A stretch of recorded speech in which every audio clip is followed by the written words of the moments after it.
Bon, très bien, on va reprendre pour essayer de respecter les horaires du programme.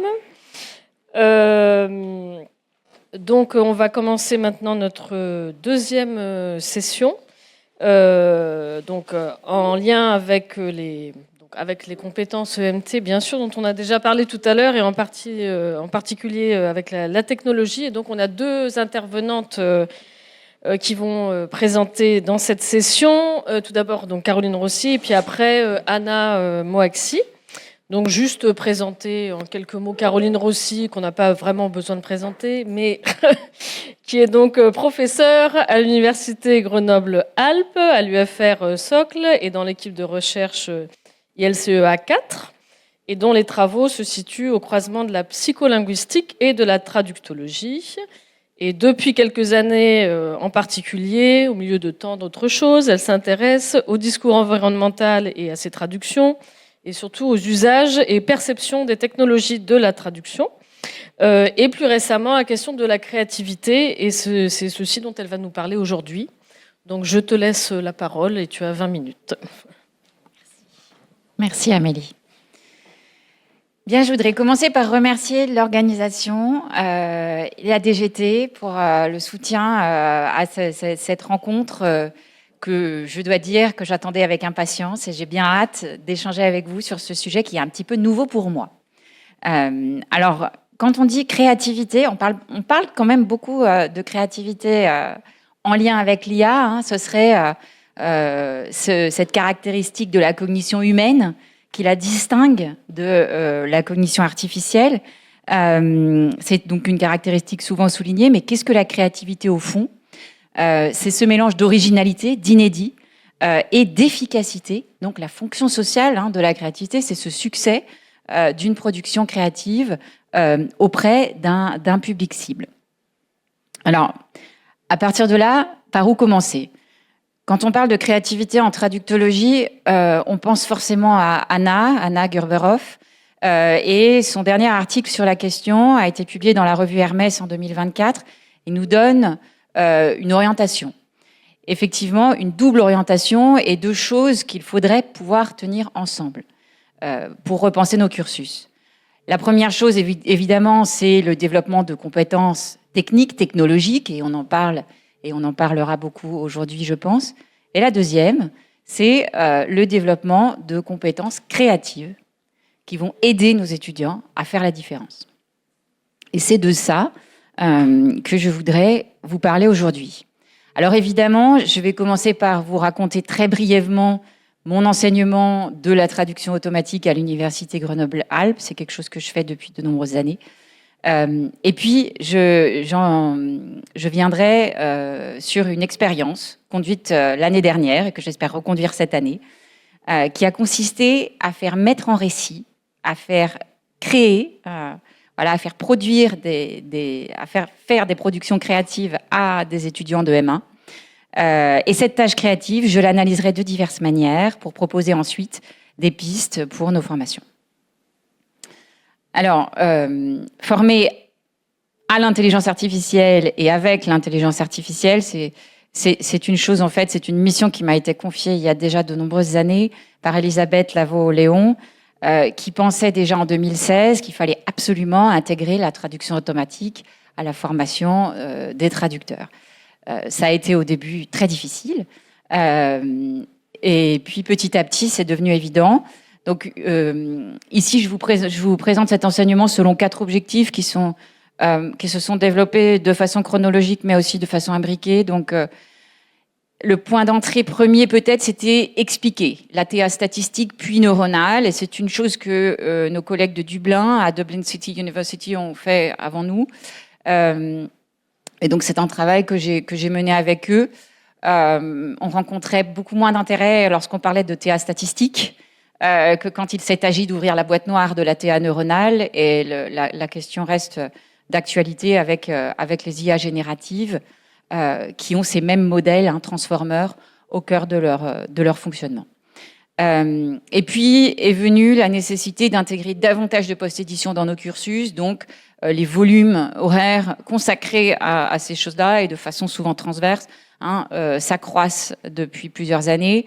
Cette année, à partir de l'année dernière, on a commencé à faire des projets de post-édition commandités, par l'Académie des sciences, qui a développé un système de traduction automatique neuronale dans la première année du master. Petit à petit aussi, s'est fait jour la nécessité d'interroger le rapport des étudiants aux technologies. Le point d'entrée là, c'était de leur expliquer, de leur faire l'histoire du progrès technique pour développer et promouvoir des approches critiques, des approches qui consistent à montrer que le développement technologique ne se fait jamais tout seul, mais bien avec une volonté qui est souvent une volonté économique, politique, et pas très écologique. Voilà. Et puis, de plus en plus, en observant les usages et les perceptions des technologies, j'en suis venue à analyser des sentiments négatifs, des peurs, qu'il est urgent d'aborder, et que le petit dispositif que je vous présente aujourd'hui est une façon, en fait, de traiter. Alors, je pense que les premières chercheuses qui ont fait mettre en récit le rapport aux outils et à la technologie, c'est Kaisa Koskinen et Minna Rio-Konen dans un chapitre d'ouvrage en 2017 qui s'appelle « Love Letters or Hate Mail », où ils ont dit aux traducteurs écrivez une lettre à votre outil, alors à l'époque de traduction assistée par ordinateur. Qu'est-ce que vous diriez à votre outil si vous pouviez lui écrire? Donc, c'était une approche extrêmement originale qui a permis de vraiment cerner les perceptions et les usages. C'est à partir de là qu'est venue l'idée de mettre en récit, de faire mettre en récit et de proposer cette tâche créative aux étudiants dans le cours d'introduction à la traduction automatique, donc de M1. Alors voilà la consigne que je leur ai donnée, où l'on voit que le récit se veut prospectif. Je leur demande de se projeter dans leur avenir professionnel, en lien avec les usages actuels de l'intelligence artificielle. Et la consigne intègre explicitement les sentiments, émotions, images, etc. Évidemment, des précautions éthiques sont prises en leur disant que leurs contributions pourront être vues par la communauté des chercheurs. C'est une chose que je leur ai expliquée. Si je vous montre ces travaux aujourd'hui, c'est évidemment avec leur consentement. Et puis, donc, un point sur les outils. Tous les outils sont utilisés, mais attention à bien les signaler. Alors, qu'est-ce que ça donne? Une première façon de vous présenter ces travaux, c'est sous l'angle de la symbiose ou du conflit entre l'humain et les technologies. Vous avez là 4 exemples. Le premier est une vidéo qui a été générée sur TikTok. Donc, les images sont générées par IA, mais le texte est entièrement écrit par l'étudiante et il a été ensuite dit par une voix de synthèse. Dans cette vidéo, ressort une vision convergente. L'homme et la machine convergent vers le progrès. Et puis, vous avez une méthode de tango sur la droite qui, elle aussi, présente une vision complètement convergente où, par la métaphore du tango, on va de la collaboration à la fusion avec la machine. Des visions plus divergentes dans cette parodie que l'étudiante a publiée sur YouTube et qui nous rappelle des vidéos qu'on a vues il y a bien longtemps sur les problèmes que peut causer dans la vie réelle la traduction automatique. Et puis une bande dessinée qui met en scène le conflit de l'étudiante, et donc avec une ressemblance assez franche avec l'autrice, et un personnage maléfique, un robotique, donc un récit particulièrement pessimiste. Sur cette base, on a demandé, alors avec Perrine Schumacher, qui était en postdoc chez nous et avec qui je travaille là-dessus, on a cherché à analyser ces productions et on a également demandé aux étudiantes et aux étudiants de scorer comme nous sur une échelle de 4, donc l'agentivité de l'intelligence artificielle dans leur création, l'optimisme ou pessimisme et le risque de remplacement par l'IA.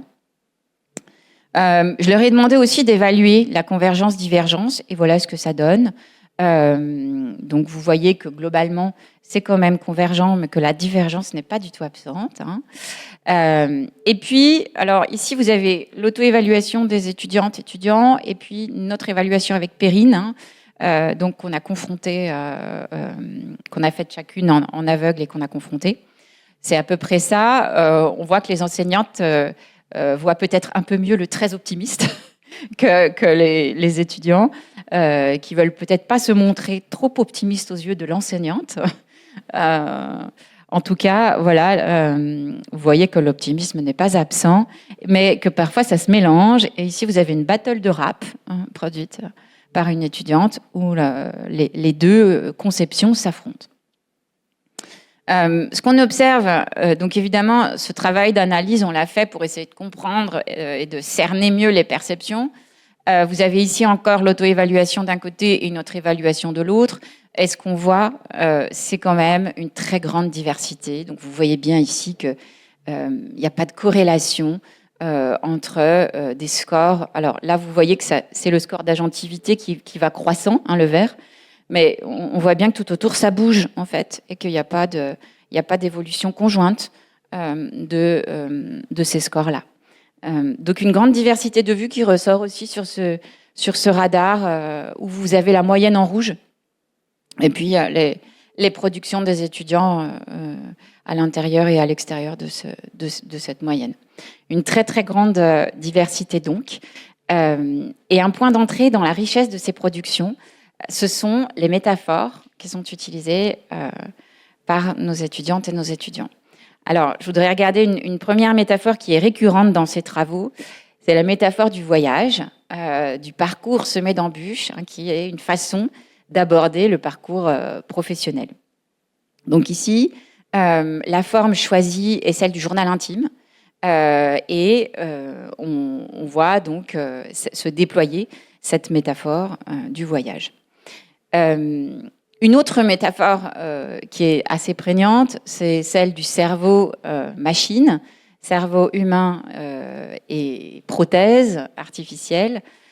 Ici, donc, dans ce poème, vous le voyez, donc ce cerveau synthétique, et puis qui se décline ensuite dans une métaphore de la paternité, le neural child, hein, cet enfant, cette intelligence artificielle qui n'est autre que l'enfant de notre propre cognition humaine.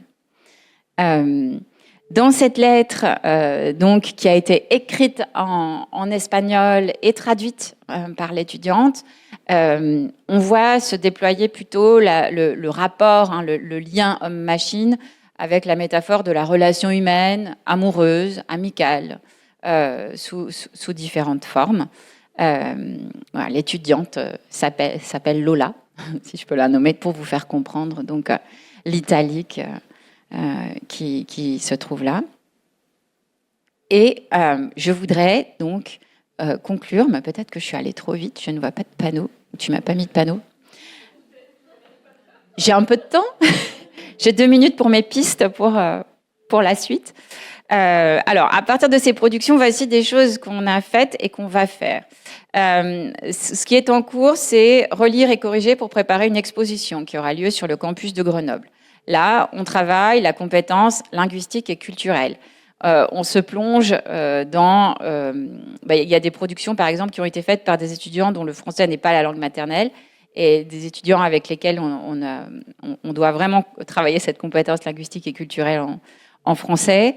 J'ai une étudiante qui m'a dit qu'elle avait mis les verbes au passé simple avec l'aide de ChatGPT. C'est un désastre. C'est pire que mon fils de primaire. Donc je me suis demandé si c'était une blague. J'ai pas encore pu aborder ça avec elle. Voilà, je pense qu'on a une bonne base pour travailler ces points-là. Et puis l'idée ensuite, ce sera de traduire pour faire voyager cette exposition dans des universités européennes. Lorsque l'exposition sera prête à voyager, là, les bénéfices pourraient être effectivement d'avoir une approche moins rigide du texte source, puisque on traduit le texte qu'on a produit, mais aussi peut-être une réflexion sur l'effet hypnotique que peuvent avoir les textes sources, un effet qu'on connaît bien, hein, qui a été depuis longtemps discuté, et travailler cette flexibilité, en réalité, que la créativité peut nous permettre d'aborder. Et puis, évidemment, travailler la traduction multimodale, audiovisuelle, puisque vous avez vu la diversité des supports dans les quelques éléments que je vous ai montrés. Apprendre à évaluer et à auto-évaluer, c'est une compétence également transversale. Donc, apprentissage de l'évaluation formative et par les pairs, avec cette idée que les perceptions pourraient être également évaluées en réception par d'autres étudiantes et étudiants du groupe. Et puis, une réflexion sur l'usage des outils, dont vous avez vu qu'ils sont parfois mis en abîme dans les productions elles-mêmes, avec cet objectif de renforcer une prise de conscience de ce que peut représenter l'intelligence artificielle actuellement pour les traducteurs. Voilà, je vais m'arrêter là pour avoir du temps pour écouter vos questions et essayer d'y répondre. Je vous remercie pour votre attention.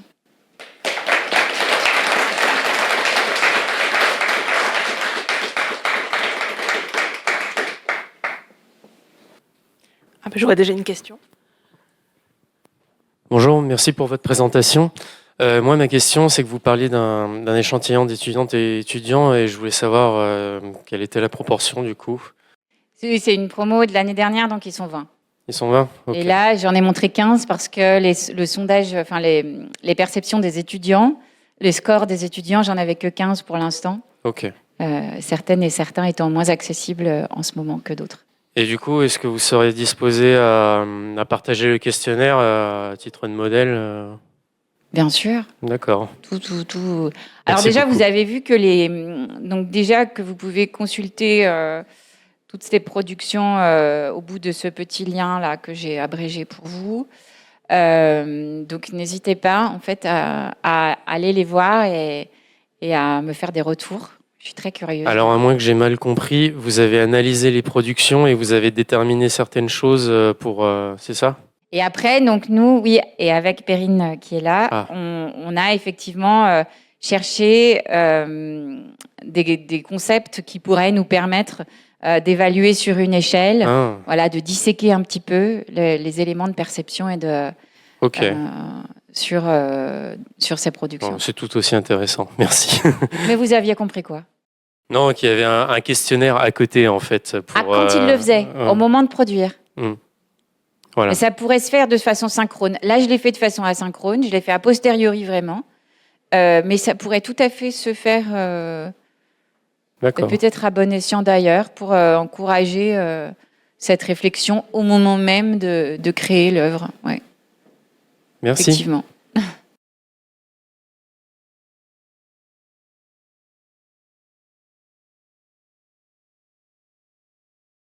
Merci beaucoup pour cette présentation, Caroline. Ça a l'air un travail super intéressant. Alors moi, j'aurais une question sur le volume horaire que ça représente dans la formation, cet exercice, parce qu'on a l'impression comme ça que ça prend beaucoup de temps, sans doute. Non, ça ne prend pas beaucoup de temps. Oui. Non. Pour l'instant, ça ne prend pas beaucoup de temps. Merci beaucoup pour cette question. Donc, le cours d'introduction à la traduction automatique comporte plein d'autres choses. Le cours d'introduction à la traduction automatique n'est pas évalué sur cette production créative.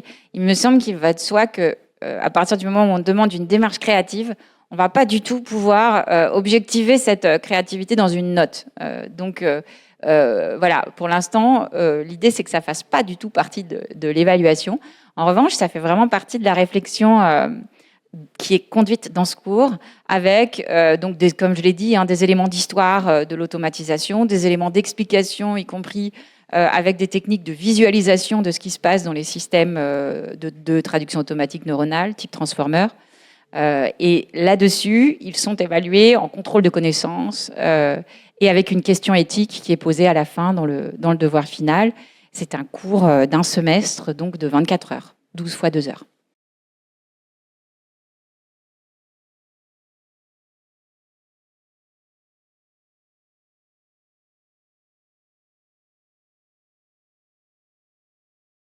Merci Caroline pour cette présentation. Moi, je trouve que c'est vraiment fascinant. Et là, je pense vraiment tout haut. Je me disais, tiens, proposer ce type d'exercice au tout début d'un cours sur l'utilisation de la traduction automatique, est-ce que ça pourrait justement faire augmenter la perception positive des étudiants vis-à-vis de ces outils ? Oui, en tout cas, ça permettrait d'aborder assez rapidement. Et moi, c'est vrai que je me suis dit que je l'avais fait trop tardivement dans dans le déroulement du cours l'année dernière. Ça permettrait d'emblée de mettre sur la table voilà, les problèmes et de construire ensemble aussi ce regard critique sur... ou critique n'est pas entièrement négatif, hein, donc je prends bien critique au sens constructif aussi.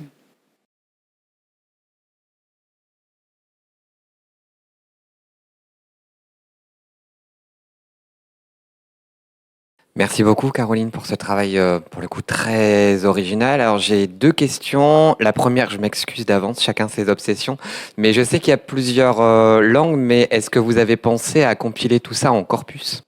Oui, merci Rudy. Oui, j'ai pas montré, mais on s'était dit qu'on aurait envie de faire des nuages de mots dans un premier temps, avec ce corpus qui est un petit peu multilingue, mais qu'on peut quand même voilà, segmenter en sous-corpus sans problème. On pourrait aussi, autour des éléments métaphoriques, faire de l'analyse de colocation, aller chercher des expressions imagées, toutes sortes de choses. Ce sera d'autant plus intéressant quand on aura un corpus parallèle, je pense.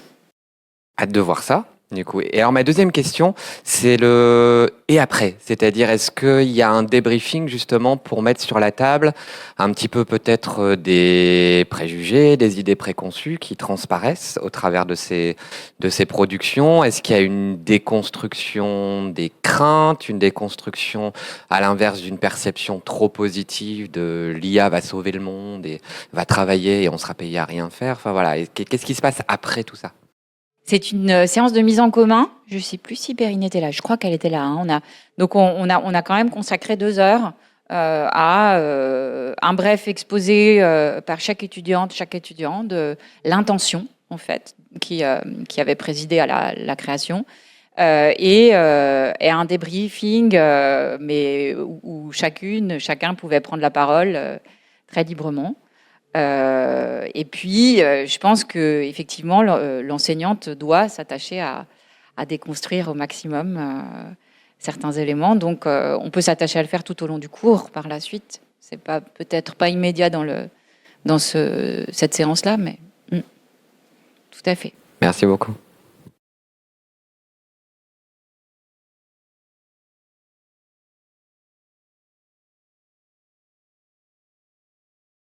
Désolé, j'ai encore une question. Vous parliez plutôt qu'en fin d'évaluation, vous leur posiez une question par rapport à l'éthique de l'utilisation de l'IA. Et du coup, je serais curieux de savoir quelles questions vous avez pu poser par le passé. Oui, merci pour cette question. Alors ça fait partie donc du cours et on utilise, je leur fais lire le chapitre de Josh Morkens dans l'ouvrage Machine Translation for Everyone, donc le chapitre 7.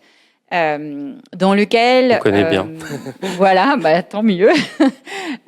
Puisqu'en fait, c'est abordé à partir de cas concrets. Et donc, ayant discuté de ces cas-ci avec eux et des différents problèmes éthiques autres, peut-être, qui n'auraient pas été vus, on a également échangé avec une chef d'agence de traduction qui est venue lors d'une séance, qui nous a aussi présenté des points qui pourraient poser problème. Et ensuite, donc, le devoir, c'est un cas qui est ancré dans l'expérience de cette chef d'agence et que je leur propose d'analyser de la même manière que c'est fait dans le chapitre 7 donc de cet ouvrage. D'accord, merci beaucoup.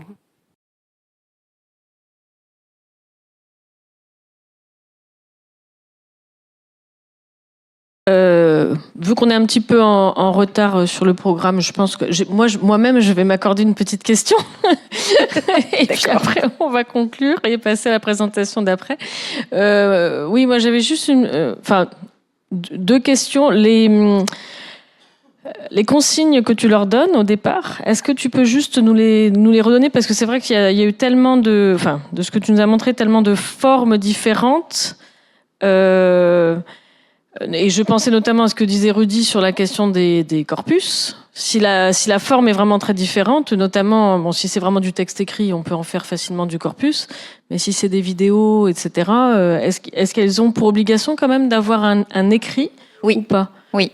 D'accord. J'ai toujours récupéré un écrit et donc j'ai mis ça dans un livret que je pourrais aussi vous faire voir pour que vous ayez l'ensemble des productions. Oui, j'ai toujours demandé la transcription lorsque c'était produit à l'oral ou le script qui avait permis de générer l'oral, et pour la vidéo aussi. Et deuxième question, juste dans le calendrier. Donc ça, c'est un exercice que tu proposes en tout début de semestre et ils doivent le terminer à la fin du semestre. Enfin, comment ça, par rapport aux autres cours, comment ça se... Non, dans ce cours-là, je leur ai proposé la consigne dès le premier cours, mais je leur ai donné un peu de temps. D'accord. Et la session donc de présentation et d'échange était à peu près au milieu. D'accord, ok. C'est pour savoir aussi de quel degré de conscience ils peuvent avoir atteint par rapport à ce qu'ils voient en cours déjà au moment où ils produisent en fait. Ouais. C'est vrai, et c'était intéressant de retrouver des échos aussi de certaines choses dites en cours. Le neurone, le cerveau humain artificiel, voilà ce que ça leur évoque en fait. Parce que c'est vrai que souvent quand même leur perception évolue, enfin dans les cours de traduction automatique, entre le début du cours de traduction automatique et la fin. Alors si c'est un peu intensif et c'est sur 2 semaines, ils n'ont pas trop le temps. Oui. Mais si c'est sur un semestre entier, puis il y a d'autres choses dans le master qui viennent nourrir ça, c'est vrai que ça peut peut-être changer un peu aussi leur perception. Pas trop tôt quand même. Et donc Travail individuel, ah oui, oui. Ils ont quand même tous un peu des points de vue différents. Très bien. Bon, merci beaucoup, Caroline. On va passer à la deuxième présentation avec Anna. Merci.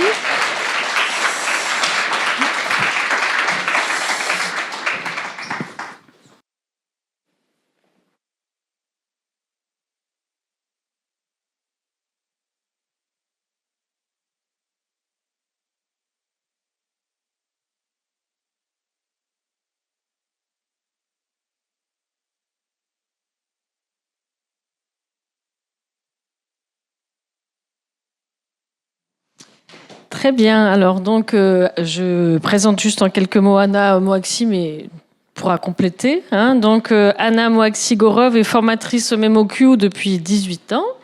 Et elle a donc une très riche expérience en traduction et en révision et aussi en enseignement universitaire puisqu'elle a enseigné dans plusieurs universités françaises et hongroises et elle intervient toujours à l'université de Strasbourg. Elle a fait ses études en linguistique, littérature française et allemande à Budapest et comme elle est fascinée par les langues et tous les aspects du domaine de la traduction, elle a rédigé sa thèse sur la notion de qualité en 2014. Donc aujourd'hui, elle va nous parler de paramètres pédagogiques de l'enseignement de MemoQ et de MemoQ. Alors, je ne sais pas si on dit AGT ou AGT. Mais... On dit AGT. Très bien. Merci. Bonjour à tous et à toutes. Merci de m'avoir accueilli, de m'avoir invité. Il faut que j'avoue que le domaine universitaire et académique me tient particulièrement à cœur. J'étais enseignante aussi à l'université de Budapest. J'ai quitté ce poste pour rejoindre MemoQ, mais j'ai continué à être formatrice dans un premier temps. En tant que directrice de la formation chez MemoQ, je suis aussi responsable du programme universitaire et c'est vraiment le côté que je préfère dans mon travail. Aujourd'hui, je vais parler de l'enseignement de MemoQ, mais je suis absolument pour l'enseignement de plus d'outils possibles. Il n'y a pas que MemoQ, il n'y a pas que Trados, il n'y a pas que Phrase, et ainsi de suite. Je pense que la variété des outils, il faut le montrer aux étudiants et il faut encourager de faire un choix. Donc, je vais parler de MemoQ, mais j'espère que mes idées pourront aussi servir dans d'autres cours. Je ne vais pas trop aller dans les détails techniques. J'essaierai de vous donner une image de comment moi j'enseigne MemoQ en me concentrant sur le domaine universitaire et les étudiants. Parce que quand j'enseigne des traducteurs professionnels, c'est totalement différent. Je vais y venir tout à l'heure. Je vais commencer quand même par parler des compétences qu'on va enseigner qui ont été qui figurent dans le référentiel. Ensuite, je vais présenter quelques méthodes et idées concrètes. Je vais parler plus particulièrement du premier cours, d'un de mes fichiers exemples et de la logique de ce fichier. Je vais proposer des plans de formation pour différents nombres d'heures et je vais conclure par vous présenter comment l'IA est dans MemoQ. Je tiens toutefois à préciser que MemoQ croit en l'humain et qu'on va intégrer l'IA dans notre outil, mais on ajoute toujours qu'on est sûr qu'on ne va pas pouvoir se passer de la personne humaine, du traducteur humain dans le processus. Malheureusement, les tendances qu'on voit, c'est pas ça. Nos clients, pareil, ils commencent à dire « Ah oui, on n'a plus besoin d'humains, on veut que la machine ». Nous, chez MemoQ, on est plus quand même persuadés que l'humain et notre métier existera toujours. On espère en tout cas. Alors, d'abord les compétences. Dans le référentiel des compétences des masters EMT, sous technologie, on va trouver le fait de savoir utiliser les logiciels de bureautique, les moteurs de recherche et des outils de corpus et d'analyse de texte, les outils de TAO et d'assurance qualité, les moteurs de traduction automatique et les logiciels de gestion de flux de travail. Les compétences que j'ai mises en gras, c'est des compétences qu'on peut enseigner aussi à l'aide de MemoQ. Si on continue, on va aussi voir la compréhension, enfin la nécessité de la compréhension des différents types de fichiers sources. Je trouve que c'est super important. Dans MemoQ, on va pouvoir utiliser les filtres d'importation pour cela. Et aussi la compréhension de l'importance des données de traduction et l'importance des données linguistiques. Pareil, c'est une chose qu'on peut très bien élaborer à l'aide de MemoQ. Quelles compétences peut-on enseigner avec MemoQ, avec les deux différentes licences ou versions de MemoQ? On a la version traducteur qui s'appelle Translator Pro. C'est avec cette version qu'on va pouvoir uniquement, enfin, si on a déjà cette version, on va pouvoir enseigner les ressources linguistiques, évidemment, l'assurance qualité, les interactions avec le client, comment on fait des statistiques, comment on fait des devis, des moteurs de traduction automatique et la traduction générative adaptative, et les différents types de fichiers sources. Si toutefois on veut aller plus loin et on veut enseigner la gestion du flux de travail, de traduction et l'automatisation, on va pouvoir utiliser MemoQ TMS, qu'on appelait MemoQ Server avant. Maintenant, on l'appelle TMS, Translation Management System, qui vous sera également mise à disposition pour les fins éducatives. Alors, concernant quelques idées et méthodes pratiques. Quand je parle aux étudiants, je veille à une mise en contexte tout le temps. Quand je parle à des professionnels et que j'évoque telle ou telle fonctionnalité, le professionnel, il va savoir de quoi je parle et pourquoi c'est utile. Alors que quand je parle aux étudiants, il faut que j'explique beaucoup plus pourquoi cette fonctionnalité sera utilisée. J'essaye toujours de donner une situation fictive. Imaginons, le client nous donne un fichier à traduire et il nous donne un fichier de référence en anglais et en français. Qu'est-ce qu'on fait avec?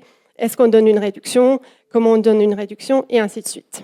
Donc j'explique beaucoup plus que quand je parle aux traducteurs professionnels. J'ai aussi, au fil des années, donc vous avez entendu, ça a fait longtemps que j'enseigne MemoQ. En fait, j'ai commencé quand MemoQ a commencé. J'ai eu la chance de connaître les développeurs au début. Et je me suis rendu compte, au début, j'étais toute contente de pouvoir présenter le plus de fonctionnalités possible. Mais au fil du temps, j'ai réalisé qu'il faut faire moins de connaissances, mais faire beaucoup de pratiques et beaucoup de répétitions. Donc, la première année, j'ai à peu près enseigné le double de ce que j'enseigne maintenant, mais je m'assure que les étudiants, à la sortie du cours, savent vraiment utiliser ces fonctionnalités de base. Je vais toujours commencer par l'explication du logique du logiciel. Donc, pour pouvoir s'y repérer, je vais vous montrer quelques exemples, parce que chaque logiciel a sa logique. Et une fois qu'on l'a compris, on va trouver les choses plus facilement. On va commencer par faire un exercice étape par étape avec plein d'explications, comme je viens de le dire. Et ensuite, je donne soit un devoir, soit quelque chose à faire en groupe ou faire en présentiel pour que les étudiants puissent reprendre ce qu'on vient de faire ensemble. J'introduis les raccourcis clavier très rapidement. C'est quelque chose que j'ai vu en début de ma carrière à l'université Rennes 2. Mais maintenant, en tant que directrice de la formation, je parle quand même pas mal à d'autres personnes qui enseignent MemoQ dans le domaine universitaire. Il y en a qui disent qu'ils préfèrent que les étudiants découvrent les raccourcis eux-mêmes. Donc ça, c'est une approche possible aussi. Moi, en tout cas, je les propose toujours. Et le but de mon cours, c'est l'éveil de l'intérêt pour l'exploration de l'outil. MemoQ, c'est un outil qu'on peut prendre en main assez facilement, mais qui est hyper complexe. Donc j'essaye de dire, OK, si vous voulez aller plus loin, allez voir là, il y a énormément d'options, vous allez les comprendre, et ainsi de suite. Donc je ne peux pas tout couvrir, là je me suis rendu compte, mais j'essaye quand même de donner des pistes, des petits points à découvrir en autonomie pour ceux qui sont intéressés. Et l'examen final qui n'est pas noté chez moi, c'est un examen, en fait, c'est un projet réel avec le devis et la livraison au client. Alors le premier cours, c'est vraiment un cours qui a pour but de bien se repérer dans l'outil. On va faire évidemment un projet et on va faire une traduction, on va l'exporter. Donc on va avoir quand même le processus complet. Concernant la logique du logiciel, je vais commencer par parler des 4 façons de travailler avec MemoQ. On ne va pas les évoquer dans le cours, on n'a pas toujours le temps de couvrir tout ça, mais en disant, si vous avez un client qui a un MemoQ TMS, c'est par ici que vous commencez. Si vous avez un package que vous recevez de votre client, c'est par là, et ainsi de suite. Donc comme ça, je leur donne une idée de quelles sont les autres options pour commencer un projet dans MemoQ. Ensuite, on va créer un projet. Et dans l'interface du projet, je vais expliquer où se trouvent les différents éléments du projet si jamais on a besoin de gérer la base terminologique ou la mémoire de traduction. Ensuite, j'explique la logique du ruban qui est différent en fonction de où on est dans le projet. J'attire aussi l'attention des étudiants sur des petites icônes de paramétrage en local et aussi les icônes de gestion des ressources. Après, ensuite, évidemment, on va ouvrir un document à traduire. Je vais présenter la grille de traduction, l'aperçu en temps réel. Super important, comment lire les résultats de la mémoire, de la base LiveDocs et de la base terminologique. Et j'attire l'attention sur le ruban accès rapide qui est toujours là et qui contient quasiment toutes les options dont on a besoin pour faire une traduction dans MemoQ.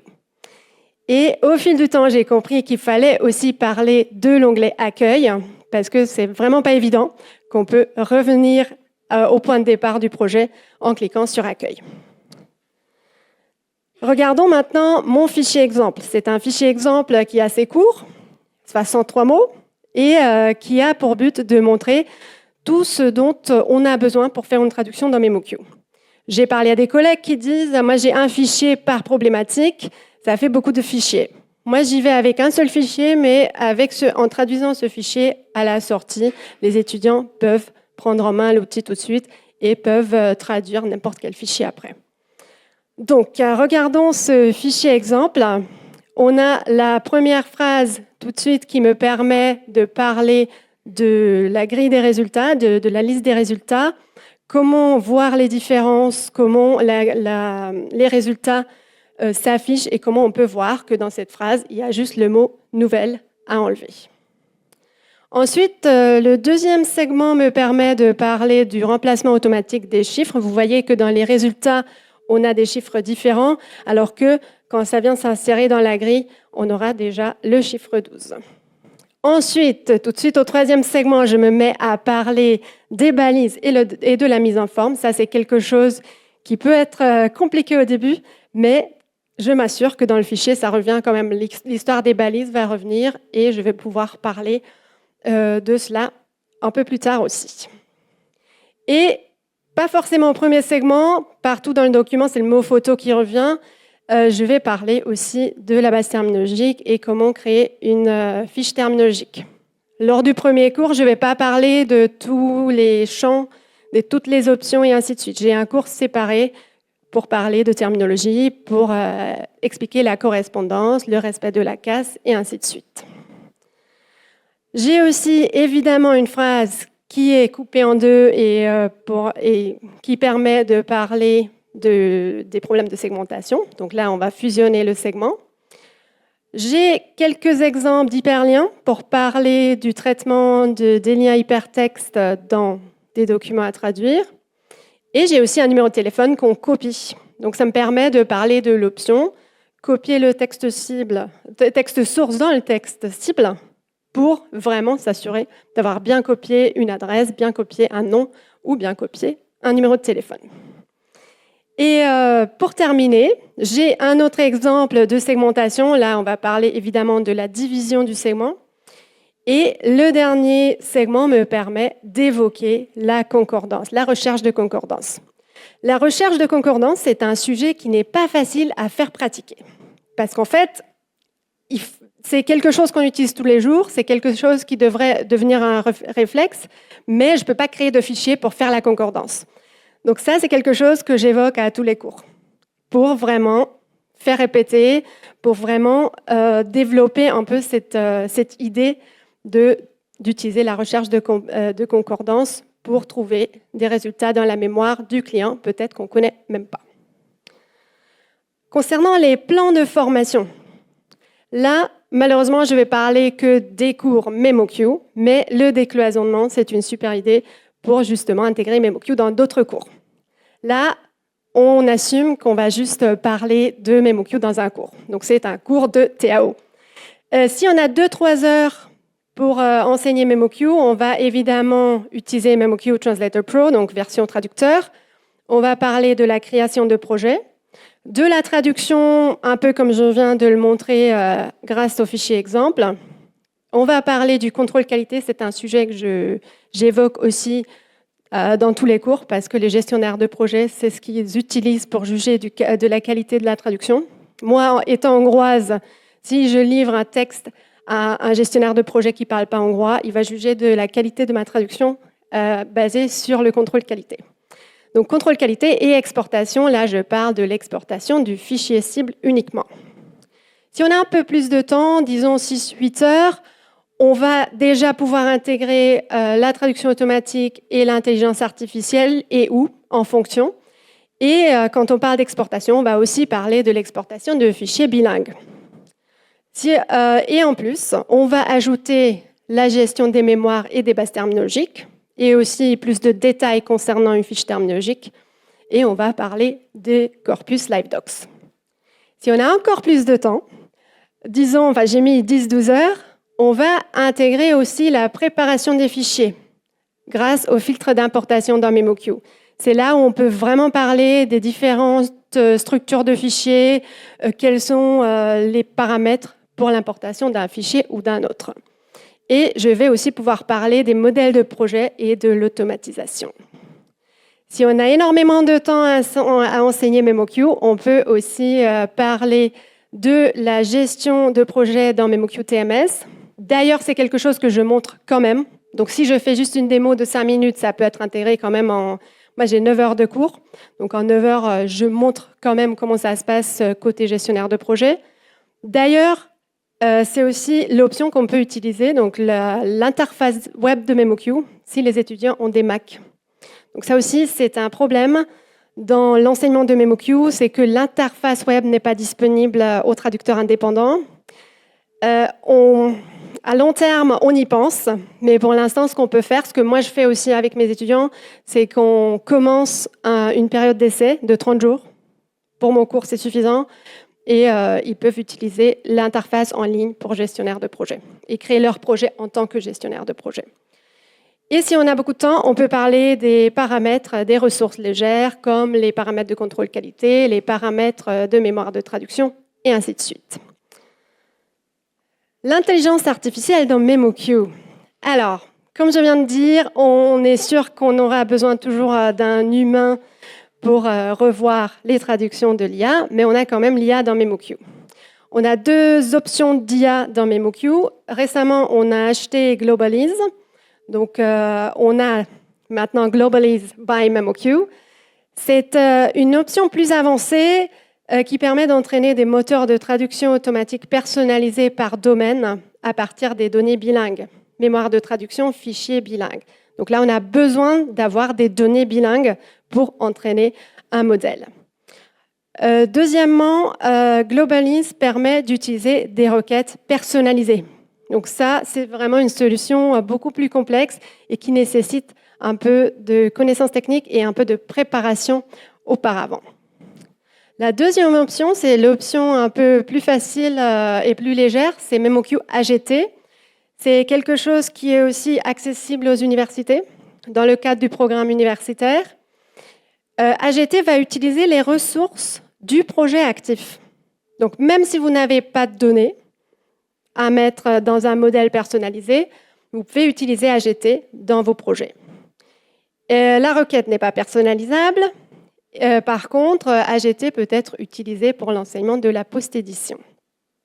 Comment fonctionne MemoQ AGT? On a évidemment le texte source, on a MemoQ AGT, et on va envoyer non seulement le texte source, mais aussi les résultats pertinents des mémoires de traduction, des bases terminologiques et des corpus LiveDocs au grand modèle de langage qui va, basé sur ces ressources, proposer une traduction. Donc, si vous avez des données dans votre projet, AGT va donner un bon résultat. Si vous n'avez pas de données à envoyer et que vous utilisez AGT juste pour l'enseignement de la post-édition sans rien envoyer en plus, ça va donner des résultats moins bien que DeepL. On a fait des recherches sur AGT et ce qu'on a trouvé, c'est que quand il n'y a pas de données, c'est pas beaucoup mieux que DeepL, mais on peut quand même l'utiliser pour l'enseignement si on n'a pas d'autres options. Concernant l'enseignement de la post-édition, on en a déjà parlé beaucoup aujourd'hui et je trouve les idées très pertinentes et très inspirantes. Moi, je trouve que dans l'enseignement de la post-édition, il est très important de comprendre l'importance de l'entraînement des modèles, pourquoi on le fait, à quelle fréquence on le fait, comment on sait quand il faut le faire et ainsi de suite.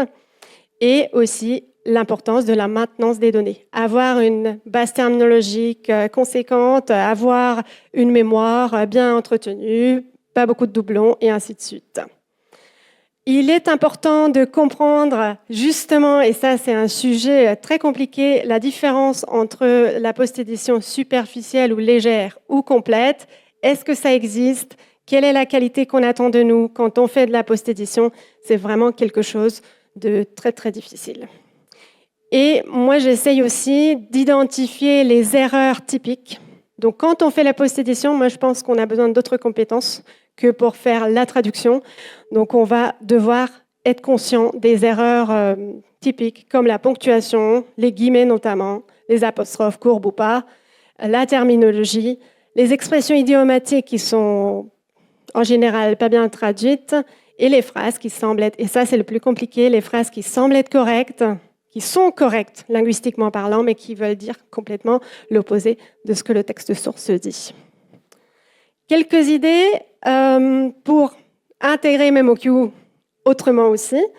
On peut avoir, moi j'ai des partenaires universitaires qui ont des projets communs avec un partenaire externe, un musée pour la terminologie, ou un start-up, ou une entreprise quelconque pour traduire leur page web et ainsi de suite.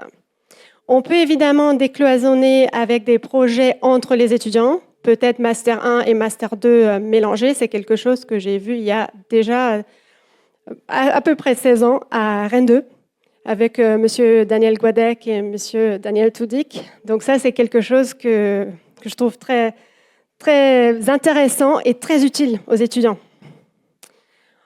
On peut avoir, vous l'avez sûrement déjà, des cours dédiés à la terminologie. Pour cela, on peut vous proposer QTerm. C'est une interface de gestion avancée de la terminologie où on peut notamment ajouter des champs personnalisés à vos fiches. Moi, je trouve qu'il serait important d'enseigner d'autres connaissances, notamment la dactylographie. Ça, c'est une compétence qui m'aide le plus dans mon travail, vraiment, et tous les jours. Ça, c'est quelque chose que j'utilise tous les jours.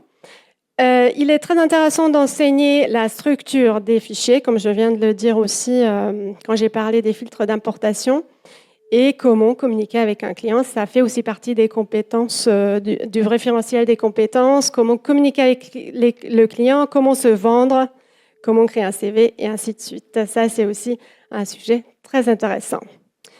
Pour conclure, je vais juste rapidement parler du programme universitaire, parce qu'il y a peut-être des éléments que vous ne saviez pas. Donc pour nos partenaires universitaires, on donne des licences gratuites, non seulement pour les salles informatiques, mais aussi pour les étudiants pour leur utilisation personnelle. Ces licences sont valables pendant 1 an. On donne de la formation gratuite aux enseignants. Si vous avez besoin d'en savoir plus sur certaines fonctionnalités, n'hésitez pas à me contacter. on peut faire un appel par Zoom ou par Teams, et puis je vous expliquerai ou j'essaierai de répondre à vos questions. On a une réduction importante lors de l'achat de la première licence. Le coût pour l'instant, c'est 99 € au lieu de 360 pour la première année. Avec la FUMT, on a le partenariat, un partenariat un peu exclusif qui permet de donner des licences gratuites aux 2 premières de la promotion. On avait des problèmes techniques l'année dernière, mais on essaie de trouver une solution pour vraiment pouvoir maintenir cette offre et de pouvoir offrir des licences gratuites aux premières de la promotion. Je peux aussi avoir des interventions ponctuelles à vos universités, en ligne ou en présentiel, comme vous voulez. En tout cas, si vous êtes intéressé, n'hésitez pas à m'en parler. Et vous ne le saviez peut-être pas non plus, ce n'est pas que les licences Translator Pro qu'on peut vous fournir, mais on peut vous fournir des licences MemoQ AGT, MemoQ TMS et QTerm également.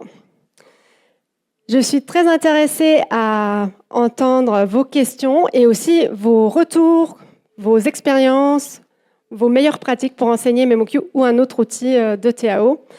Et merci encore de m'avoir eu avec vous.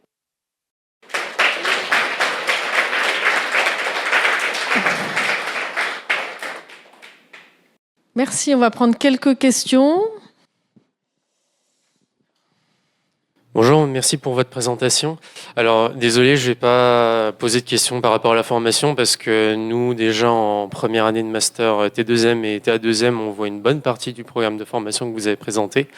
D'ailleurs, on nous encourage même à passer les certifications, que ce soit pour votre logiciel ou Trados. Moi, ça porte plus sur les modèles d'IA que vous utilisez. Donc vous avez parlé de Globalize by MemoQ et puis de MemoQ AGT. Donc c'est des modèles que vous possédez, que vous avez développés? Alors Globalize, c'était un produit déjà existant qu'on a acheté. D'accord. Donc ça s'intègre comme d'autres outils de traduction automatique dans MemoQ. Et AGT, oui, c'est nous qui l'avons développé. Ça s'intègre aussi de la même façon dans MemoQ. D'accord. Et du coup, mon autre question par rapport à ça, c'est comment ça fonctionne, l'utilisation des données? Est-ce que les utilisateurs et utilisatrices ont, je ne sais pas, une partie de votre base de données qui est dédiée à la personne, ou c'est tout intégré dans Atout, c'est digéré par votre IA et c'est renvoyé sur le compte utilisateur ou utilisatrice? C'est une très, très bonne question. Alors, pour AGT, c'est par Microsoft Azure OpenAI, on a une dérogation, comme quoi ils ne traitent pas nos données. Donc, en fait, on va juste envoyer les données à Microsoft, et puis Microsoft, il nous renvoie la traduction et il supprime tout après. D'accord. Et oui, on n'utilise pas les données pour l'entraînement, c'est toujours par compte client. Et alors, Globalize, c'est un compte client et chaque client peut entraîner plusieurs modèles par domaine. Donc ça appartient au client et c'est grâce à ces modèles qu'on va faire la traduction, qui peut être, oui ou non, reliée à l'intelligence artificielle. Donc pour Globalize, on a même une option qui est installée chez le client, qui ne sort pas de l'infrastructure du client. Super. Pour le coup, vous êtes mieux que l'un de vos concurrents. Non, vraiment. Oui, c'est le côté confidentialité qui est important aussi pour nous, effectivement. Oui. Comment dire, j'ai posé quelques questions à Trados et c'était pas trop ça. Voilà. Nous, on est très à cheval là-dessus. Merci beaucoup. On va prendre une question supplémentaire et puis après on va enchaîner sur la table ronde parce qu'on est après un petit peu de... De toute façon, je serai là pour répondre à vos questions. Et puis aussi, on peut faire des rencontres après pour des questions plus poussées. Mais j'ai mes MemoQ sur mon ordinateur. Donc si jamais il faut montrer quelque chose. Oui. C'était moi. Oui, vous avez mentionné des problèmes techniques pour la remise des licences gratuites pour les 2 majors de promo. Oui. Et moi, on m'a même dit que c'était la dernière année cette année. Oui. On pensait pas trouver de solution, mais j'ai poussé un peu plus et on est sur une bonne piste pour trouver une solution. Donc là, on revient là-dessus. Effectivement, quelques-uns parmi vous ont eu cette information-là. On va vous en informer vers janvier, comment ça pourrait se passer. Mais effectivement, il faudrait qu'on simplifie ce processus et qu'on trouve une solution. Ça va probablement être une licence gratuite pour 1 an. qu'on va pouvoir fournir aux étudiants. Mais la réduction que je viens de proposer, ça c'est une réduction qui est ouverte à tous les étudiants. Il suffit de nous envoyer une copie de leur diplôme et de dire qu'ils sont... Enfin, on va voir dans la copie du diplôme qu'ils ont diplômé, qu'ils ont eu leur diplôme chez vous. Merci beaucoup. On va donc faire place maintenant à la table ronde sur la formation continue. Merci.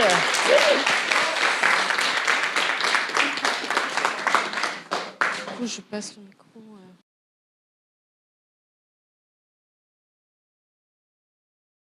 Alors, je vais inviter les participantes à la table ronde à prendre place.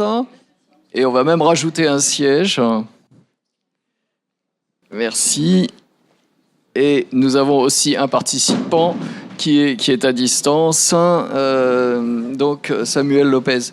Nous avons, alors nous ne sommes, ne vous trompez pas, nous ne sommes pas votre repas. Nous avons une demi-heure, donc pour parler d'un sujet tout aussi crucial que ce que nous avons vu ce matin, qui est la question de la formation continue, parce qu'évidemment, oui, la formation, ça ne s'arrête pas au moment où on a un diplôme. Et ça, je pense que tous les formateurs le disent à leurs enseignants. Donc nous avons 3 invités pour en parler. Nous donnerons donc la parole d'abord à Florence Serrano. Nous avons très peu de temps, donc je vais aller rapidement sur les aspects biographiques et chacun aura ensuite 5 minutes pour nous parler donc des activités de formation continue dans son domaine. Donc Florence Serrano, vous êtes maîtresse de conférences en traduction spécialisée donc à l'université Lumière Lyon 2 et experte traductrice, interprète près la cour d'appel de Chambéry pour l'espagnol. Et du coup, on va plutôt parler traduction assermentée et formation dans ce domaine. Nous donnons ensuite la parole à Tatiana Kaploun, qui, elle, est interprète de conférences et donc qui va parler des activités, notamment de mentorat, si j'ai bien retenu, au sein de l'AIC, l'Association internationale des interprètes de conférences, et qui soutiendra sa thèse sur l'interprétation le 20 janvier, précisons-le. Et ensuite, nous entendrons donc à distance, nous le voyons sur l'écran qui est derrière nous, donc Samuel Lopez, qui est le nouveau directeur de SFT Service, c'est-à-dire la branche formation continue de la Société française des traducteurs, et qui avant cela a œuvré dans divers autres organismes de formation continue, Planète Territoire et Polaria notamment, avec Polaria de l'intelligence artificielle. En somme, the right people in the right place. Je ne sais même pas comment on traduit ça en français. Donc, on va commencer par Florence Serrano pour 5 minutes. Et vous avez des liens à nous présenter, mais pas de diapo. En effet, merci beaucoup Nicolas pour la présentation.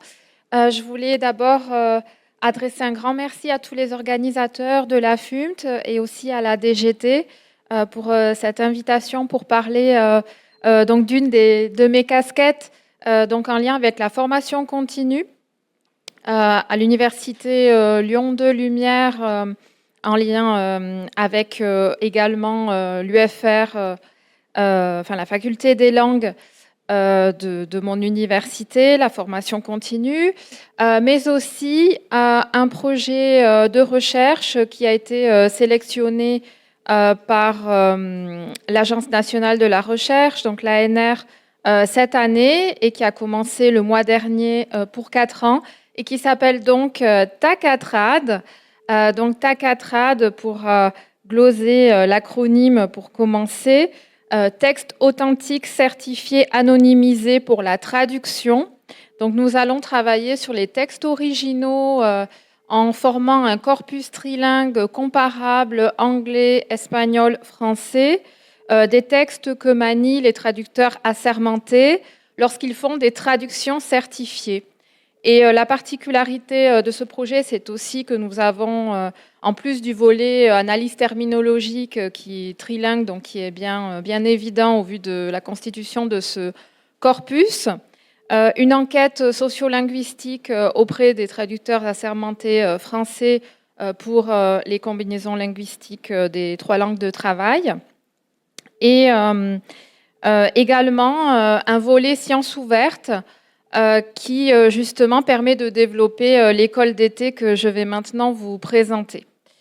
Donc c'est un projet qui permet de donner aussi la parole aux traducteurs assermentés et de les réunir annuellement dans cette école d'été.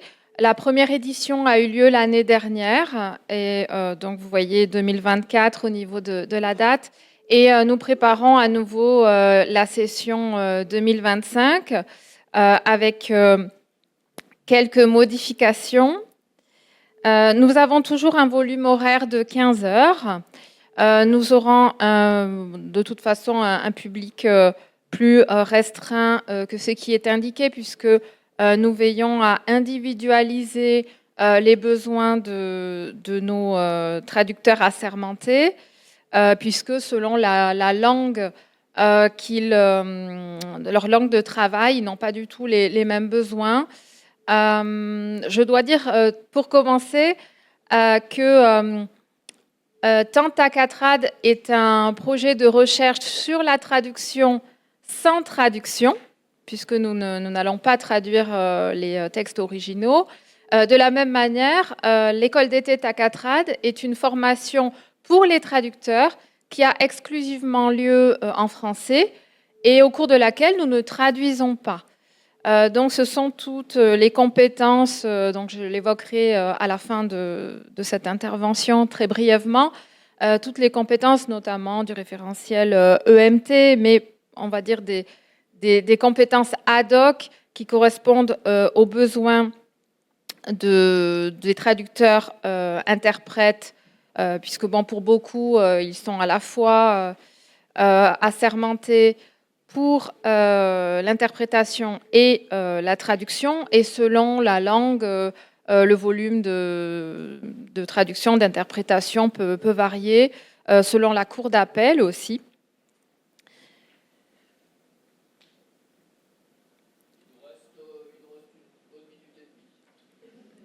Merci.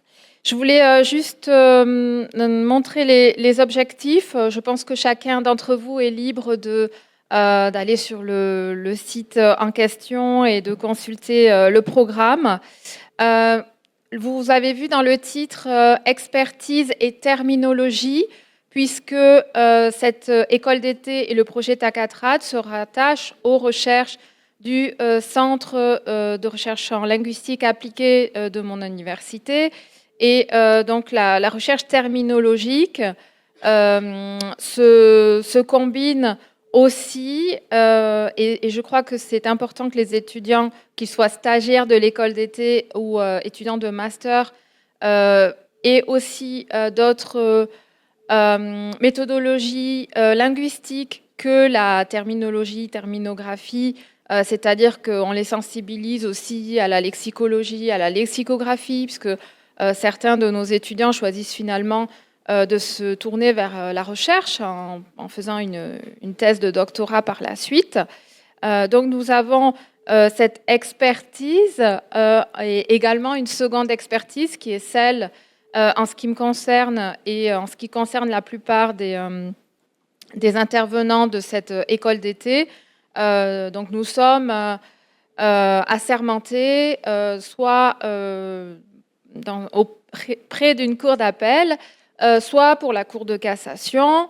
Nous avons aussi donc un intervenant qui représente un cabinet de traducteurs assermentés. Nous avons aussi un juriste qui est aussi le responsable scientifique de l'équipe des juristes de Tacatrad. Voilà, donc nous avons des expertises complémentaires en lien avec la traduction assermentée, les pratiques professionnelles, la déontologie, mais aussi la terminologie dans un contexte un peu plus scientifique.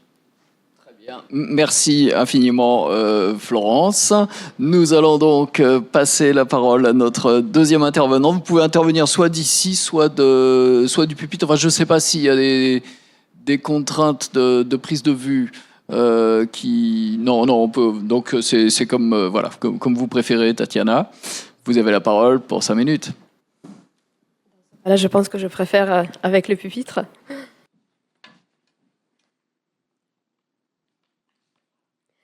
Merci beaucoup tout d'abord à Nicolas, merci à tous les organisateurs pour cette invitation et pour la possibilité de parler de la formation continue et de son importance dès le début de carrière, dès les premiers pas dans la profession.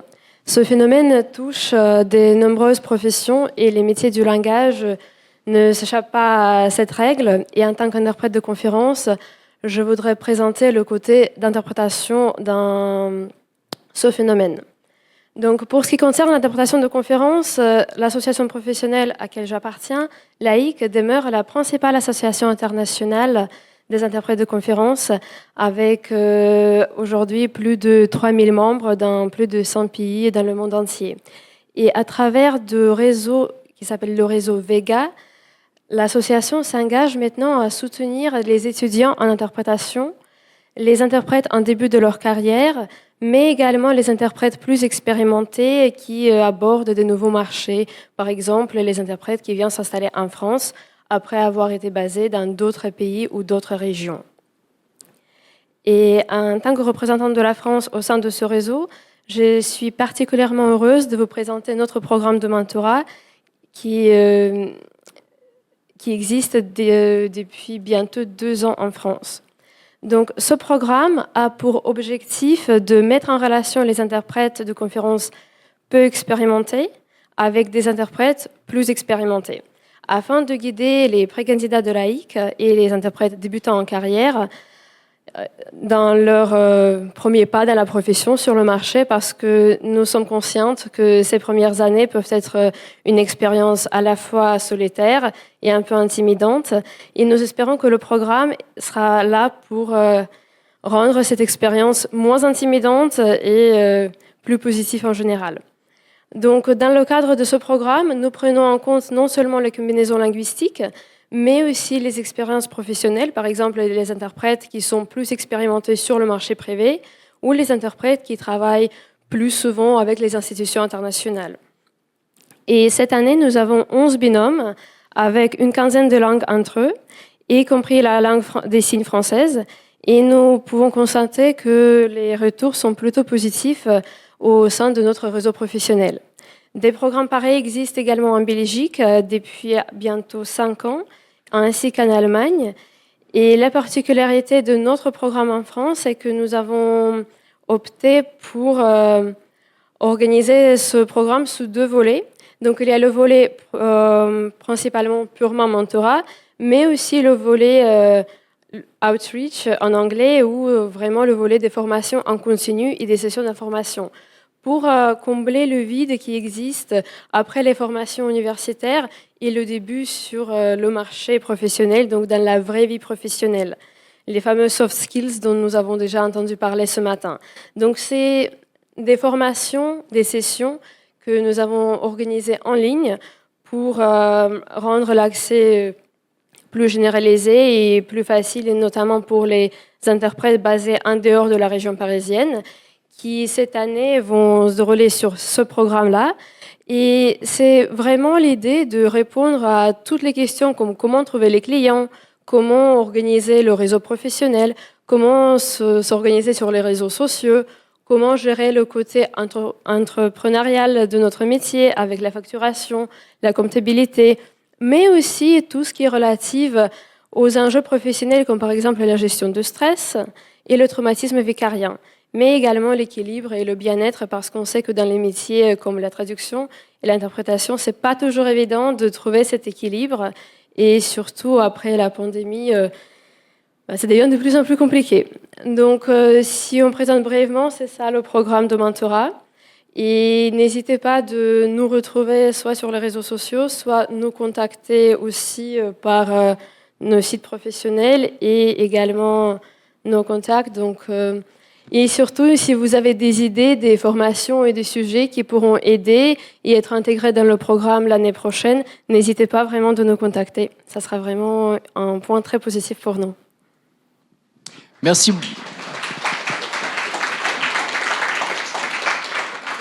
Merci beaucoup Tatiana, et nous passons donc à distance avec Samuel Lopez, qui ne peut pas être parmi nous parce qu'il est, je crois, retenu par des activités de la SFT, qui est un autre partenaire important de la FUMT, effectivement, et donc qui parle au nom de SFT Service. Oui, bonjour à toutes et à tous. Vous m'entendez bien ? Super. Je tiens tout d'abord à remercier la FUMT pour cette invitation, ainsi que les efforts consentis pour que notre participation puisse se faire en visioconférence. Ces 2 derniers jours sont chargés pour nous, effectivement, avec le séminaire d'accueil de nos nouveaux mandataires et la remise du prix François Caillé, d'où ma présence en 4K via cet écran. Petit rappel de contexte, ça fait près de 15 ans que la mission de SFT Service est d'accompagner les professionnels de la traduction et de l'interprétation aussi dans le développement de leurs compétences, leur adaptation aux évolutions de la profession et l'initiation à de nouvelles spécialités. On propose notamment des formations en présentiel partout en France, Lille, Paris, Rennes, Marseille, Nantes, Lyon, Toulouse, ainsi qu'en visioconférence tout au long de l'année. Donc, si nos formations s'adressent à tous les profils, traductrices, traducteurs et interprètes de tout niveau, qu'ils soient membres, d'ailleurs, je le précise, de la SFT ou non, et quel que soit leur statut juridique, grâce notamment à l'accès au financement public, dans les faits, nos apprenants sont majoritairement des traductrices, traducteurs et interprètes expérimentés, en moyenne de 10 ans d'expérience, souhaitant se mettre à jour des évolutions de leur domaine et des évolutions technologiques, ou pour découvrir des spécialités complémentaires, supplémentaires, pour élargir leur offre. Alors, pour l'illustrer, dans l'enquête 2022 de la SFT, nous avions un répondant sur 4 qui cherchait à ajouter une nouvelle spécialité ou à se spécialiser dans un domaine précis, dans l'ordre juridique, littérature et édition, marketing, agriculture et le médical. Donc, on peut imaginer qu'ils seront forcément de plus en plus nombreux, la spécialisation ou l'atteinte de marché premium étant évidemment une réponse aux mutations technologiques. On essaie d'y répondre un maximum. Pour quelques exemples, Elena Longo sur le sous-titrage interlinguistique, Franck Manara sur la rédaction et publicité, Mars sur la science de l'environnement, de la viticulture avec Olaf et Florence Ludy, Katarzyna avec le médical, sous-spécialisé, cancer, diabète, HPV et virus. J'en profite pour saluer Rudy qui a conçu et va animer une formation sur le corpus et le sketch engine. On est d'ailleurs ouvert à échanger avec d'autres intervenants. Donc notre public, vous l'avez compris, a quitté les bancs de la formation initiale depuis un certain temps. Ce type de formation, initiation aux notions et à la terminologie de domaines spécifiques, illustre bien l'importance de la complémentarité entre leur cursus de départ et les apports proposés tout au long de leur carrière pour renforcer et enrichir les compétences, particulièrement lorsqu'il s'agit d'accompagner une grande transformation générationnelle comme nous le connaissons. La formation des formateurs, la formation initiale et la formation continue sont évidemment pour moi 3 leviers essentiels pour aider la profession à relever les nouveaux défis de l'ère à l'ère des mutations technologiques. Donc pour y répondre, on a identifié 2 autres types d'axes de formation. Mieux vivre de son activité, mieux vivre son activité. J'y reviendrai pas parce que ma consoeur en a parlé juste avant et j'ai nous n'avons pas trop de temps. Un deuxième point, bien entendu, c'est de prendre sa part de responsabilité en tant que soutien sur l'IA et l'APA. Donc notre mission est de permettre aux traducteurs de rester compétitifs dans un secteur en mutation, notamment face aux avancées technologiques comme l'intelligence artificielle. Vous connaissez sans doute le communiqué de la SFT sur le sujet. La SFT a pour ça réalisé une consultation des membres de la SFT, notamment sur l'intelligence artificielle et la post-édition en 2023. On a relevé plusieurs points qui pourraient vous intéresser. Premier point, les problématiques liées à la post-édition et l'IA, des résultats qui montrent une forte ambivalence parmi les traducteurs. D'un côté, 55% considèrent l'IA comme un outil d'aide, notamment pour la pré-traduction, la recherche terminologique ou encore comme source d'inspiration. Et dans le même panel, 70% perçoivent l'intelligence artificielle comme une menace directe pour le métier. Donc, les préoccupations principales incluent notamment un impact économique négatif, évidemment, avec les tarifs de post-édition souvent trop bas pour un travail parfois chronophage, une dévalorisation de la profession, renforcée souvent par des attentes, en tout cas en ce moment parfois irréalistes des clients, qui perçoivent souvent l'APE comme une simple retouche des textes générés, ou encore une dégradation de la qualité linguistique, menant à l'appauvrissement de la langue et à une standardisation des textes. Donc l'APE est perçue par beaucoup de notre panel comme une activité un peu abrutissante et peu rémunératrice, dans les profils que je vous ai donnés, bien entendu, qui peut dénaturer la créativité et l'intelligence humaine. Le communiqué en parle suffisamment. Paradoxalement, ou pourtant, 53% d'entre eux ont des missions de post-édition. Dans les besoins et demandes de formation, on a vu dans l'enquête qui a relevé que seuls 15% des répondants seulement ont déjà suivi une formation dédiée à l'IA ou à l'APE. Donc ça montre un besoin crucial d'accompagnement, surtout pour des profils qui sont sortis effectivement depuis longtemps des bancs de l'école. Et donc les formations demandées concernent l'utilisation des outils de la TO, évidemment, DeepL, Trados, MemoQ, avec l'intégration des nouvelles technologies avancées dans le flux de travail, les compétences spécifiques à la post-édition, notamment pour détecter et corriger les biais fréquents de la traduction automatique, les bonnes pratiques d'utilisation des IA génératives, ChatGPT, pour renforcer leur rôle d'outil de soutien, évidemment pas pour remplacer. Et d'ailleurs, c'est intéressant doublement pour la partie entrepreneuriale, notamment sur la gestion de son activité. Donc, c'est des demandes qui traduisent un besoin de se positionner face à des mutations rapides et d'adopter une approche proactive et informée. Donc, je terminerai mes propos, sauf si j'ai un peu plus de temps, pour dire que la formation continue offre aux traducteurs expérimentés un espace pour partager leur expérience. C'est important de le souligner, puisque notre but aussi, c'est de lutter contre l'isolement et effectivement de proposer du présentiel de proximité à l'échelle nationale tout au long de sa carrière, ce qui est de plus en plus difficile, je tiens à le dire, pour les modèles de nos organismes de formation continue avec les différentes nouvelles réglementations, et nous sommes fiers à la SFT et à SFT Service de les maintenir. Alors, je pourrais vous parler de la proposition qu'on est en train de mettre en place. Je vais faire très rapide, mais on a construit avec Sarah Salmi une nouvelle formation intitulée Traduction et technologie, des outils d'IA et de TAN à la post-édition. Sarah, enseignante doctorante en traductologie surtout, qui est intervenue, je crois, à l'un de vos échanges. Donc, qui a consacré 3 années de recherche à analyser les besoins technologiques. Donc, on met en place, effectivement, nourri par ces recherches et on a collaboré, effectivement, cette formation.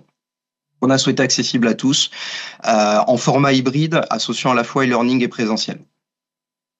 Alors, je m'arrête peut-être maintenant. Oui, je crois que si on veut respecter l'égalité de temps de parole, voilà. C'est souhaitable. Merci beaucoup, Samuel Mendes.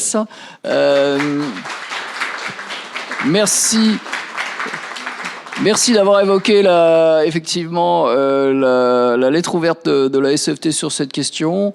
Il me semble que le bureau de la FUMT y a répondu dans une tribune publiée dans Le Monde en septembre, à laquelle je vous renvoie là encore. Mais c'est important que chacun puisse effectivement s'exprimer et que le débat ensuite s'instaure. Mais on va quand même débattre un petit peu aussi maintenant. Moi, il y a ce matin, dans la présentation des statistiques par Lucille Munch, il y a une chose qui m'a frappé, c'est que la formation continue, c'est quelque chose qui est effectivement prise en compte par beaucoup d'agences, beaucoup d'indépendants, mais qu'il reste quand même une part tout à fait conséquente, effectivement, de professionnels qui y échappent pas. Et alors, j'ai envie de dire, comment faire ? Et je ne sais pas si cette question s'adresse aux membres de cette table ronde ou à cette auguste assemblée. Qui veut commencer de répondre sur ce point ? Qu'est-ce que vous faites pour aller chercher les gens qui ne se forment pas en formation continue ? Après, ça dépend de chaque pays, de chaque marché.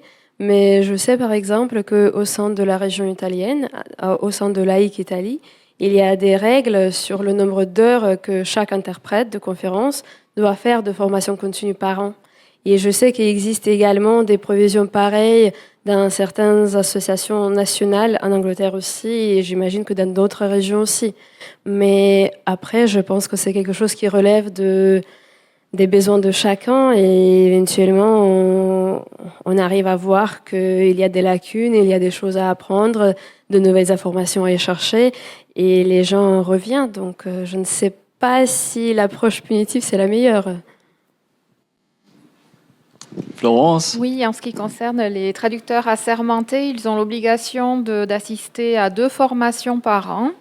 Ça peut être une formation en langue et traduction, et en droit également. Voilà. Samuel, je ne sais pas si vous avez envie d'ajouter quelque chose sur ce point.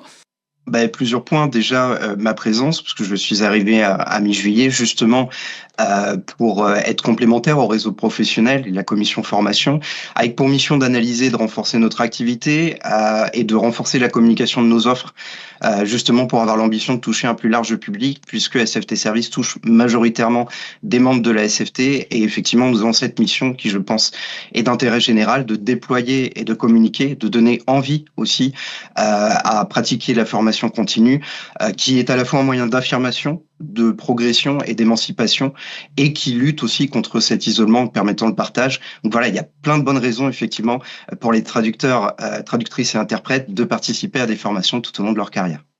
Donc oui, réseautage et réticulation de la profession, effectivement, c'est des points importants. J'imagine qu'il y a des questions au sein de l'assistance.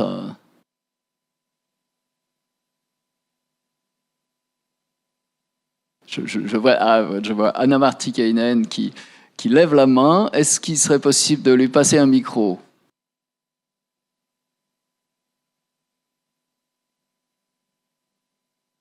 Merci beaucoup. Alors en fait, je pose la question surtout pour m'informer moi-même, puisque je connais assez peu de choses sur la formation continue. J'espère un peu plus avec Sarah Salmi justement, qui est en thèse à l'ESIT et donc qui travaille sur cette question de la formation continue. En lien aussi en fait avec la question que vient de poser Nicolas sur comment attirer les traducteurs en exercice, les interprètes en exercice. La question pécuniaire, en fait, est-ce que lorsqu'on est en exercice, est-ce que par exemple financièrement, qu'est-ce que ça représente? J'imagine qu'il y a des déductions, d'impôts, des choses comme ça. Mais est-ce qu'on peut, par exemple, en étant en exercice, faire ces formations obligatoires sans encourir sans engager trop de frais soi-même qui ne soient pas compris en fait oui. Justement là je pense que la réponse sera facile à apporter. Je ne sais pas, Florence. Oui, nous avons le dispositif de FIFPL en France qui permet aux traducteurs micro-entrepreneurs de faire valoir un certain nombre de formations par an. Et en ce qui concerne l'école d'été TACATRAD, ils n'ont presque pas eu à apporter de fonds personnels. Les critères peuvent varier d'une année à l'autre. Je crois que les fonds dévolus au FIFPL ont été légèrement réduits depuis cette année. Donc il faut toujours faire la demande auprès du FIFPL en parallèle de l'inscription. Et c'est peut-être aussi ce qui explique que nous avons eu beaucoup de traducteurs assermentés, donc exclusivement des traducteurs assermentés en exercice qui se sont inscrits, et que pour des traducteurs qui souhaitent devenir assermentés, c'est peut-être plus difficile de trouver un financement, puisqu'ils n'ont pas la possibilité d'accéder au FIFPL.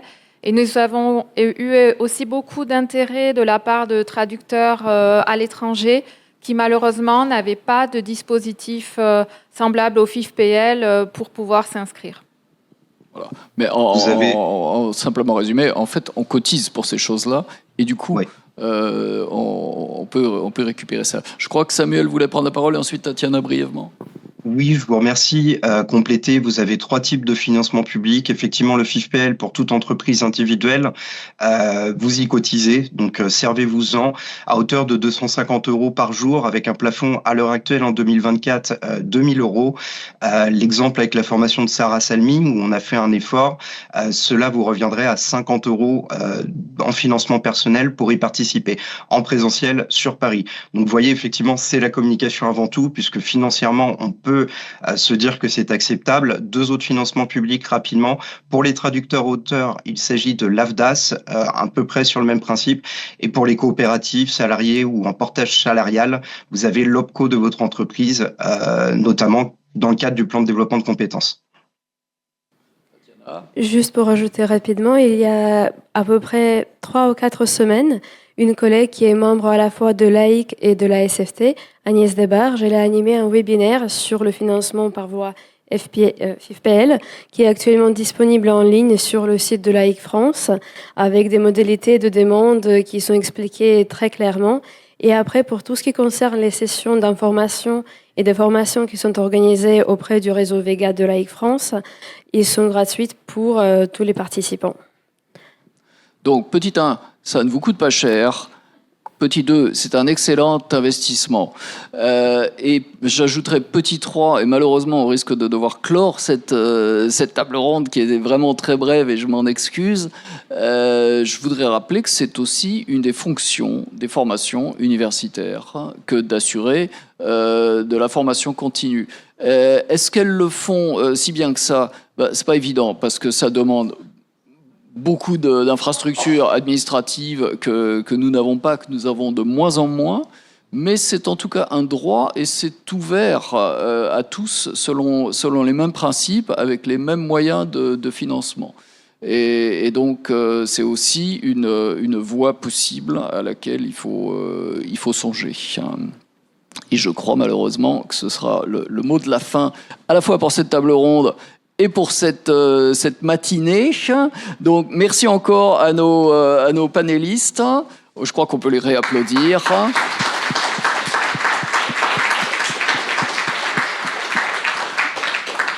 Il s'agit maintenant, je pense, de se sustenter.